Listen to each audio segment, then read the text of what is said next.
when Jake saw the picture of Jason before the accident, I could tell that he was afraid. He didn't say the words, but he was uncomfortable and he shut down. It doesn't make any sense. Jason had an accident. He's got a different face. Jake's a smart kid. He knows that Jason's the same person. Well, okay, maybe he understands that conceptually, but if Jake saw Jason on Cassadine Island with a different face... Hold on a second. If Jason... He doesn't remember being on Cassadine Island? He doesn't have a conscious memory of being there. He's pretty sure he was and that Helena was controlling him. Okay, well, this is good. Hey, no, this is good. We have a good starting point. Starting point for what? Okay, we know that Jake was with Helena on Cassadine Island. We know Jason may have been. We know that Jason had a different face, and we know that Jake is afraid of that face. It's time, I think, to start considering the possibility that Jake was traumatized by something he saw or something he associates with that other Jason. The moment Jake saw that picture of what I used to look like,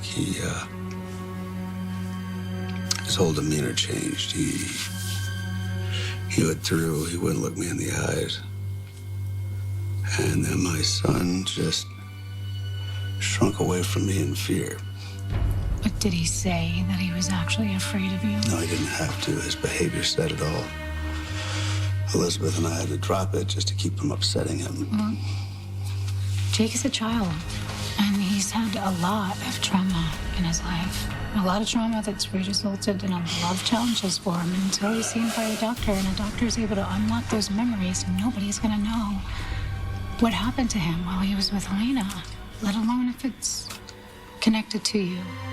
What if I hurt him? What if you didn't? This all comes back to the woman who took him. It all comes back to Helena. And if it doesn't? Our baby's up.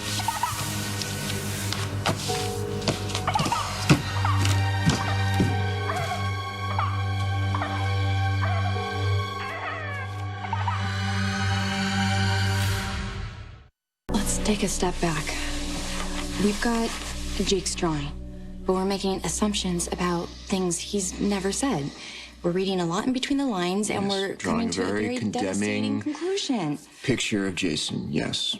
Jason and I disagree on a lot of things, but one thing I know for sure, he could never hurt a child. Well, not willingly or consciously, probably not. But isn't that the whole point of what happened to him on Cassadine Island, is that he wasn't aware of his own actions? I mean, that's why he was never charged for trying to blow up the haunted star, right? He was not acting of his own free will. Maybe the same thing applies to whatever Jason may or may not have done to Jake on Cassadine Island.